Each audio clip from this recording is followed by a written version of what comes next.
ora! Kia ora. Welcome back to Video Drones. It's been a minute. Have you missed us? Been having fun over the holidays? We had our first Moira Mother gig last weekend, and then this weekend you had the Aotearoa Snuff Jazz Ensemble, which was lovely and chaotic. Yep. Quite different spectrums, really, the two bands you're in. Yeah. But yeah, we've been busy, we've been doing stuff. I like variety. Yeah. Yes, we do like variety. Which is why we don't like just one genre of film. Mm. So, we went to see The Whale today. We had some advanced screenings at good old Lumiere, and we got to pop along to that. And we've come straight home and jumped straight in front of the camera because we want it to be immediate, like juicy, fresh immediacy. Yep. Because we need to talk about this film. Been pretty hyped. We've been rather excited. Any Aronofsky film that comes out, we're a bit excited about. Especially after Mother. Yeah. For me, anyway. Yeah. Noah, I don't even consider that one of his films. I don't know what he was thinking with that one, with all the crying ladies. It's weird. But Noah, Noah, no, it's shocking. Yeah, I think, I don't know, he says it's his epic, his, like, what should he say, not his Marvel movie, but something like that. It's like, you know, back in the day they used to do these big kind of, you know, big films, Cleopatra. Biblical epics, and, like know, King of Kings. Ben-Hur and those sorts of things. Mm. But I don't know, even in that sort of context, I don't really get it. But it has some beautiful CGI. I think you all know how I feel about CGI by now. It's awful CGI. Well. Yeah, it was really bizarre. But clearly, Aronofsky is rather fascinated with religion. And this is a theme that lies heavy upon The Whale. Indeed, it is definitely one of the big themes. And redemption. And addiction, I think. And addiction, which is Requiem for a Dream's all about addiction, not so much redemption. His addiction, the main character's addiction, reminded me a lot of a heroin or crack addict. You know, there are some scenes which are quite like Requiem for a Dream with the music as well. Not nearly as good as the score though. It's by Rob Simonson, who did the Foxcatcher score, which, I mean, he's done some okay things, but it was it always felt like film music in a quite a bland sort of way, and it was a little bit like the Moonlight soundtrack as well, using some of the same progressions and colouring and things like that. But it was, it doesn't, like Clint Mansell's music for other Darren Aronofsky films, that can kind of stand on its own, but this score, I don't think it can really. I've tried to listen to it a few times separately, but it serves the film well enough, and maybe they were going for a sort of a more subtle approach, seeing it's based on a play. The music kind of cascades a bit like sort of mild waves, which I guess is appropriate as well. I do think it strays into slightly emotionally manipulative territory. I don't think slightly. I think it totally does. Yeah, I'm not a fan of this that was approach. Something that I wrote down. I think it's... Did you? What did I say? I really don't like it. I think you all know from watching our reviews, I don't like being emotionally manipulated by the director. Yeah, and it's very manipulative, and there were some times where I was actually crying. I mean, there were a few times where I cried in the film, but then, like, it was so manipulative that I was kind of laughing at the same time at the film, which isn't a good thing. I felt it was very self-important and self-congratulatory in a lot of ways. That was definitely oozing in. And the press, all of the press that I've seen for it is a bit like that as well. I mean, it's great Darren thinks that he's done something really important, but it gets quite cheesy with Brendan. I mean, I can see it's very important to him, this film, and his performance, and it's quite touching how sort of, you know, emotional he gets. But if you watch like the press conferences and interviews, and I've watched nearly every interview that's online, sort of leading up to watching the film, they are very back patty. Yeah, really, very much so. We did so well, wasn't that great? We're just like, you know, really pushing the boundaries. But it's kind of weird that they did stick Brendan Fraser in a fat suit if they want to be sort of like patting themselves on the back, because there's always this argument, you know, why do we have straight characters playing gay characters? Why do we have non-autistic people playing autistic people? Why do we have non-disabled people playing disabled people? I mean, come on.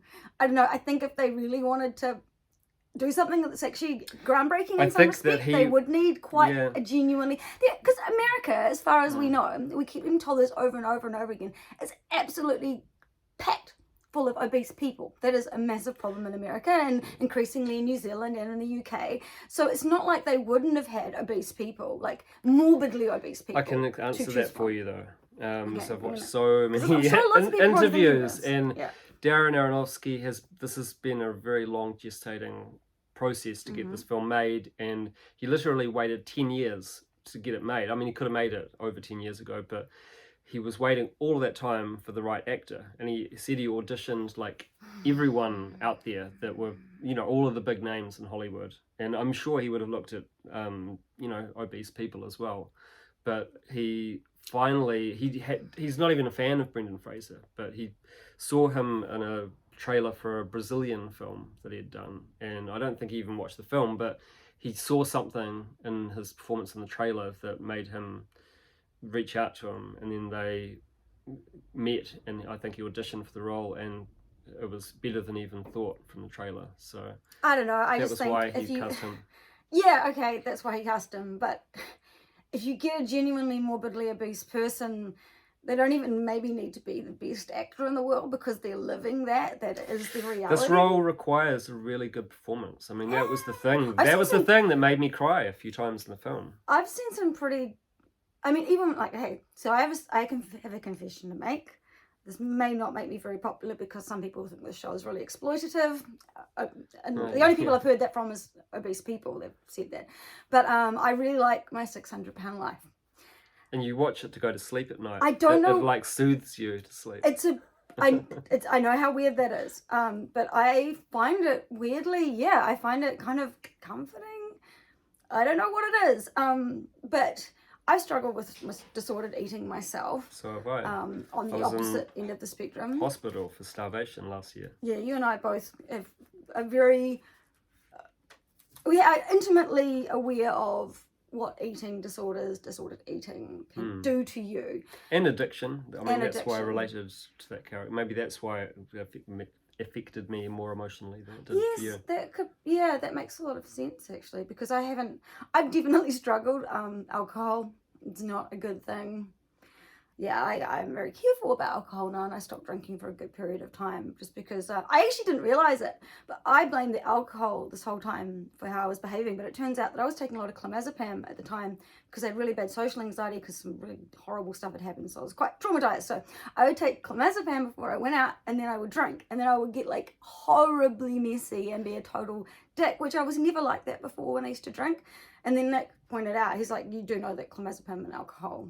So, I was taking it for my anxiety, and then I drank because I was feeling anxious, but the combination was creating these terrible effects. I didn't actually realize that. I just thought alcohol was completely the problem. But now I'm aware of that. But alcohol can very quickly become a problem, and it's just so widely accepted in our society. It's if you drink when you're happy, you drink when you're sad. It's just freaking everywhere. So I backed away from that, and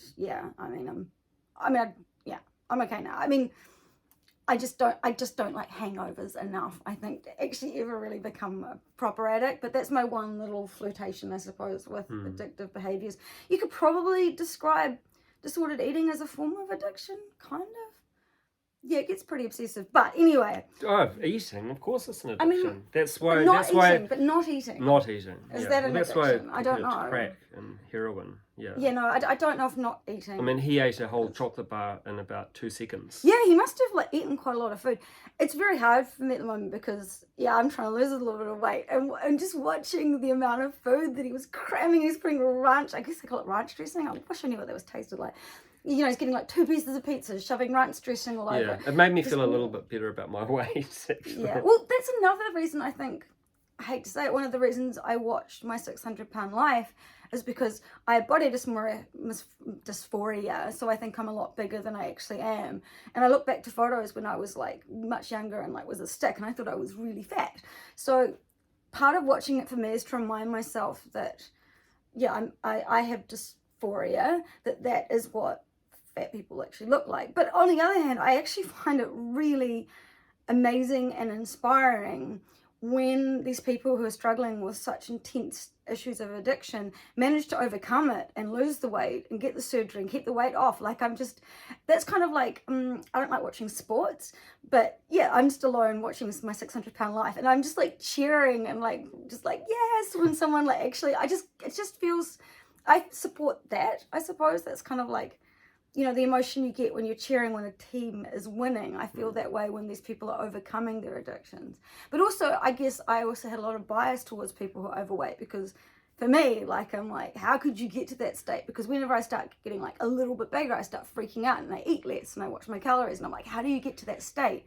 But then I realized that all of these people, all of their stories have trauma at the root of them. I don't think there was a single person on that show that didn't have some sort of awful trauma in their lives.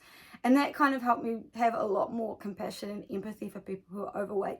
And I do think our society, like, it's like we're not allowed to be like prejudiced about anything except for weight. Our society still seems quite comfortable, despite the fat positivity movement, it still seems to be quite comfortable at judging fat people. Like, that's just one thing that's still left in a very, you know, liberal kind of world, that people still are mean to fat people because they're fat. And so the show's really showing me it's really not that simple. So I suppose for me, I'm more used to seeing morbidly obese bodies, and so it wasn't really shocking to me or particularly a lot of disgusting. people have said this film is really disturbing, but No, I didn't Aronofsky know. said it must be just disturbing for you because you don't like looking at overweight people. No, But it didn't really bother me that it much. didn't bother me at all. I I mean, had a lot of yeah. empathy for Charlie. I think Yeah. Yeah. I can't say that disturbed me really. I mean, I don't know if it's because I've watched the show and I'm used to it, but also like, yeah, I don't know. It's a body, but it does look awfully difficult to move around in. And did you find the so-called fat suit or prosthetics convincing? Because yeah, I've heard Deep Focus Lens, who's another film reviewer, said it's very unconvincing. If I get my boobs out more, like, maybe I could. Anyway, I'm not going to go into that. Well, you just did. No, what? I don't get my boobs out like. I know. I'm just, that degree. Yeah. Yeah, but anyway, it's very personal. Yeah. Someone thought that it was unconvincing. I do not agree. I thought it was very realistic, though. To be honest, I think there should have been more veins going on, probably more sores. I know that with bodies with the kind of folds, there's a lot of like chafing and sometimes like, yeah, wounds and. I thought it was very believable. I mean, they did a hell of a lot of research. I mean, you know how realistic, or compared to most sort of Hollywood films, Darren Aronofsky's films can be quite in your face. So I'm sure they did what was sort of called for someone that weight. I thought it was seamless, though. Yeah, like normally with any practical effect, I mean, I love them, but I can usually, with my beady little eyes, especially on a big screen, I can see where the joins begin and end. I can see like the little creases that look unrealistic. This suit, and even the way that they did his hands and the way it merged into his face, wow. They've talked a lot about other films in Hollywood that have used fat suits, and he just hates all of them, Darren Aronofsky. So they really set out to make something that looks like a real person. Yeah, it was very, very, very, very story convincing. Called for it. I do think that they did kind of make it look a lot prettier than what I've seen in actually morbidly obese bodies, but. Yeah, Everyone's I mean, different, but that's the thing. The crazy thing is what people put on weight in different areas. Like, you'll see some people and they're really big around the middle, but they've still got slim arms and legs, or they've got tree trunk legs, but the rest of them isn't that big. It's so strange the way the human body distributes fat. Yeah. It's so totally unique to each different person. Yeah. So, I mean, this was a pretty, like, standard big body. But yeah, I thought it was really, really well done. And he looked like he was really struggling carrying around that weight. And I think he said himself that he could take it off at the end of the day. Yeah, which gave him a lot of empathy for the people who can't take it off. And it is interesting watching some of those interviews.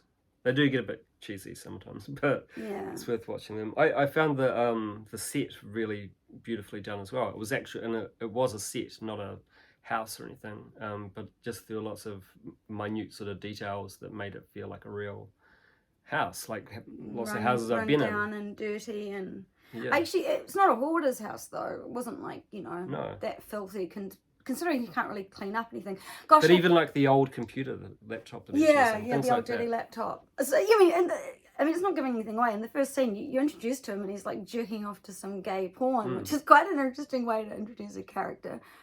I wonder what he was trying to achieve with that. Was he trying to shock people, or was he trying to like just give an intimate glimpse into his like it's one reality? way of explaining that the main character is gay without being too exposition-y, you know.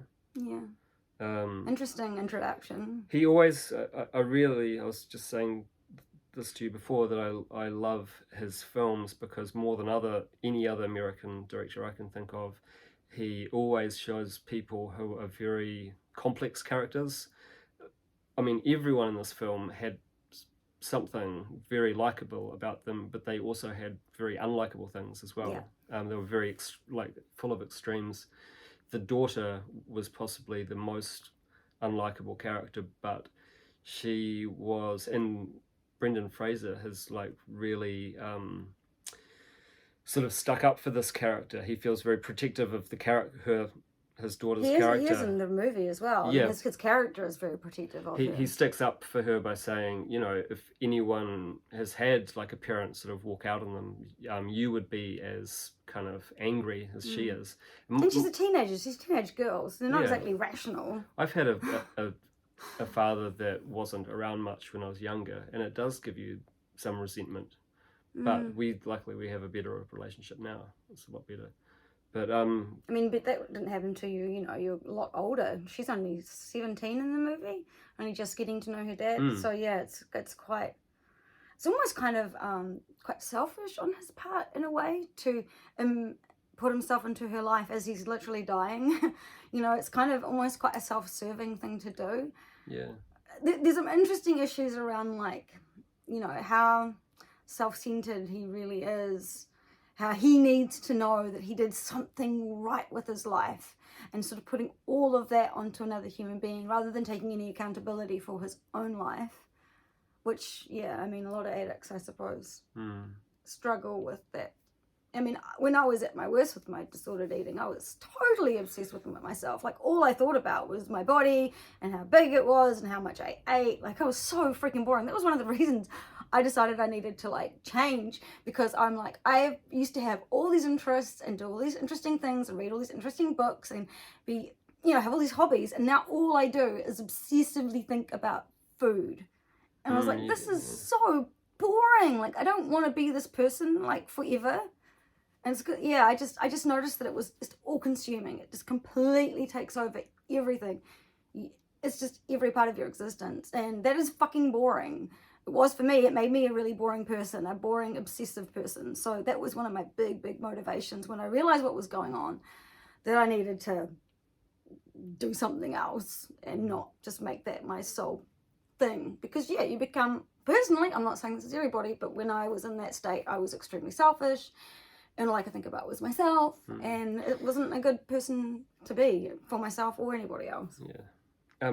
Going back to the sort of complex characters, I think that Samantha Morton, I thought that she was very unlikable when she first sort of showed up, and I just thought, it's going to all be about the money. But then she turned out to be really nice, sort of, you know, in the last part of that scene that she was in. I do think that they needed to show, like, where the teenage daughter, you know, her character, like, where she kind of gets it from. You could see, like, a lot of her hostility and her anger and her loudness was clearly, like, you know, maybe learnt from her mother to some degree. That angry haiku that she wrote. Cute. I was counting going back to the sort of self-important aspect, that haiku reminded me as a kind of symbol of the plastic bag in American Beauty. Sort of. Right, yeah, the daughter writes this haiku. Well, she writes down 3 lines that seem like she's just raging about where she is, but then Charlie, Brendan's character, sort of reads it and counts it out. Oh, it's a haiku. And he's like, oh, it's so deep. It's like, yeah. Well, I mean, that bag flashed across my mind. That's so funny that there was that association. It's funny, actually, because Sadie Sink, I think that's her name, she plays the daughter. What's the daughter's name? I should know this. There's only Ellie. like 4 characters. Ellie, yeah. Ellie, that's right. She, when I heard that Aronofsky cast her, I was like, that's an interesting choice, because I've watched Stranger She's Things. so bratty. And she is the most grumpy, sullen, annoying character. She's just always like, this sucks, I'm not there, I hate being here. And she's not a particularly good actor as far as I'm concerned. Like, she seems really nice in the interviews. Yeah, but her character in Stranger Things, I don't think she's a very good actor. I don't see a good actress when I see her performing. I just see this really Well, she grumpy. must be a good actor, because in all the interviews, she seems like a really nice person. She seems the complete opposite. So Right. to be able to do that, you have to be an actor, right? Okay, fair enough. But yeah, the whole time I was thinking, she is exactly the same character that she is in Stranger Things. There's no difference. That must be why you cast her. Yeah, that makes sense. When I was like, oh yeah, she's just playing herself. And there's a couple of like, even though some things were like, I'm not going to spoil it, but there were a couple of things that I was like, are you kidding me? This is the big reveal. Like, that was obvious from the get-go. But there are a couple of little things that don't ever fully get resolved. There's a plate with some apples on it that's been broken that a bird will come visit. That's broken. And we don't really know. I love that. Yeah, that was like a thread that was left hanging. Yeah. But the thing is, he dies, you know, like, well, I mean, I'm not giving anything away. It starts out with the fact that, you know, this character is dying. That's the thing. But yeah, you know, because he's only just started reconnecting with his daughter, because he hasn't really even started to deal with his trauma and heal from that, or make any kind of we don't actually see awakening. him die. We see him ascend. Well, we're gonna have to put spoiler Okay, we're gonna say thing spoilers, anyway. fine. So he kind of ascends to heaven at the end, and it reminds me very much of Breaking the Waves, which ends with these bells in heaven. It literally just goes to white, and such a traumatic Breaking the Waves will you know that he's fuck you died. up. You know that he's died, obviously. But And yeah, then that's when I was laughing. I found it a bit, again, quite manipulative, that ending. Yeah, that was quite cheesy as well. quite cheesy. It wasn't done as tastefully as Breaking the Waves, really. But yeah. But I do love this film. I gave it an 8 out of 10. But yeah, On IMDb. oh, have you just? You already Yes. done. But yeah, so what I was saying about these threads that are still hanging, he will still have lots of threads hanging. He kind of ties things up as much as he can, but obviously he hasn't actually changed much. He's just kind of like connected with people more intensely, more honestly before he goes. And so these like little threads that are left hanging, I think, is quite appropriate considering the situation that's unfolded. Yeah, and also it's at the Breaking the Waves. You hear the sound of waves as the credits roll. So I wonder if that was yet another note to kind of, I'm surely Aronofsky I don't would be a know. big fan of Lars von I think Trier. the waves refer more to Moby Dick. Oh, right. Okay, But I was just going to say that I think the whole whale, I mean, this sort of, I guess, undermines the whole play, the you know, the screenplay and everything. But I just think the whale metaphor with Moby Dick is a bit heavy-handed, and it just I don't know. Just a whale size amount. Yeah. He's even got like this little harpoon like hook thing that he uses to turn off one of the lights at night. I was like, that's a little, you know. And he's getting Ellie to read this thing Tommy loves to listen to. She's reading it out, and it's reflected in him, like literally, not just metaphorically. Like, I don't know. It just seemed a little like, oh, really. And to be honest, like I was very much like, I'm not emotionally affected by this film. Like all the bits that are sad. But then you did. But then, right towards the end.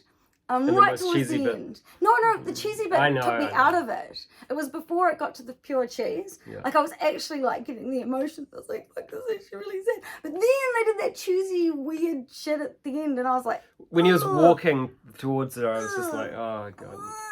You know, and the rising off the floor. I'm like.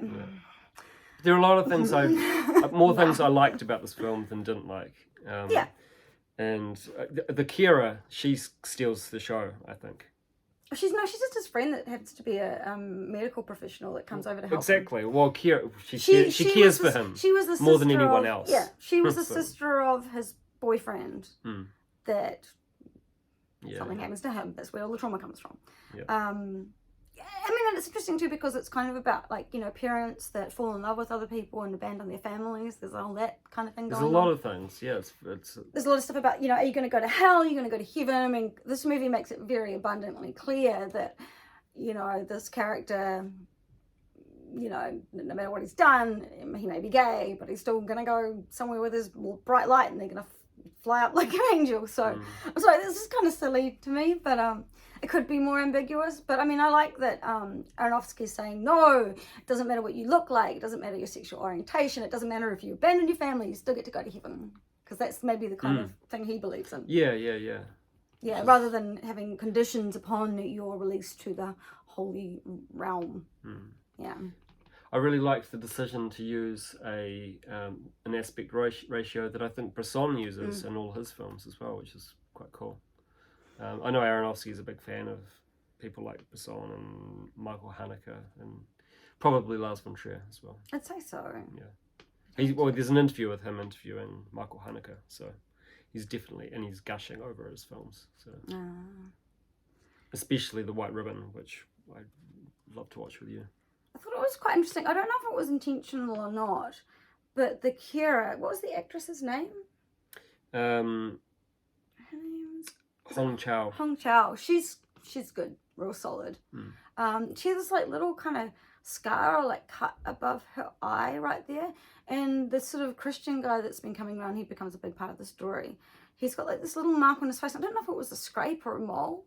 But then also, like, when Brendan Fraser's character, Charlie, is shaving, he cuts himself. And I just thought it was interesting. And I was looking for any sort of marks on Ellie's character's face for his They're just complex characters, I think. I just wondered if they were meant to sort of symbolise something. These in most Hollywood wounds. films, I think they get rid of those things so people all look kind of perfect. But, you know, like, I think Aronofsky's probably just encouraging them to be like that. Maybe they added them. I don't know. I wondered if maybe they were added, if they were kind of like indications of some kind of trauma that they've lived through. I don't know. But I mean, it raises some important questions, and it would encourage, I hope, some healthy debates around subjects that are not talked about as much in American cinema. And also, like you say, these really complex characters that aren't really good or bad. I mean, those that you don't see them as much in American cinema. And you don't see people with like little flaws and things like that. So in that respect, yeah, I mean, that's kind of groundbreaking, which is good. Yeah, which he's always been doing that. I mean, yeah. Requiem for a Dream. Oh man, it's so good. I have to admit, I got a little bit bored sometimes, and I was like feeling the bones in my fingers and like imagining like what my bones look like under my skin, and like imagine if I just had like skeleton hands, like I was just normal, but my hands are just bony, but they can still move around somehow. Well, yeah. I'm looking forward to seeing it again multiple times. Yeah, I might, you know, I don't know. I mean, it might be good to go to sleep too. It was still very cinematic in a stripped down sort of way. Yeah, and I mean, I'm really glad that Brendan Fraser is back and he's getting this opportunity, and that, you know, the climate has changed towards male victims of sexual assault. Thank goodness. He definitely needs to win the Academy Award. If he doesn't, that's like robbery. I don't know, like, I mean, it wasn't amazing. I thought, well, you know, like I don't usually cry in films, and it had that effect on me. So I think he was really, really good. Yeah, Sadie. And he's not an actor that I've ever enjoyed before. I just don't kind of watch the films that he does. So. They're kind of quite fluffy usually. Yeah. But you could always tell he's quite a smart guy. A really lovely person. He's very intelligent for an actor. Yeah. Actually, like I'm surprised in the interviews. Yeah, he seems like a genuinely lovely person. You know, there's never been any like, you know, shitty things that he's done. You know, so he does seem like a lovely person. It's great that he's got this opportunity. Yeah, I guess he's just a good actor though. That's why he should win it, not because of who he is. But, no, but I don't know. I still think I've seen better performances this year, maybe. Well, not. I'm just saying compared to the other nominations. Who was the other nominations? Oh man, the Oscars. I can't remember, but they're just not. Decision to Leave didn't get one fucking nomination for anything, which is disgusting. It's like they kind of went, we've got one Asian actress up for nomination. Maybe that's our quota for this year. Like, what the fuck were they thinking? I think all Brendan Fraser's fellow nominees are sort of white guys as well. I'm pretty sure. I love Michelle Yeoh, but she has been a fucking superstar for decades. And the fact that she's only just getting acknowledged now is bizarre, but okay. I just feel like Hollywood's got this like we've got a quota of like people who aren't white males that we need to fill, and then that's it, and they just completely ignore films like Decision to Leave, which just makes me so angry and sweaty and angry. Like, just like, I was so mad when I found out there was no nominations. But yeah, I mean, yeah, that's the Oscars for you. So what would you rate it? I'm giving it an 8 out of 10. Right. So it's like 4 out of 5 hearts. Yeah. I mean, yeah, 7. I'd probably give it a 7. I'll probably give it a 7. I got a bit bored, actually. man. So like any film where I get a bit bored, I can't give it too crazy. So I'd say I give it 3.5 hearts.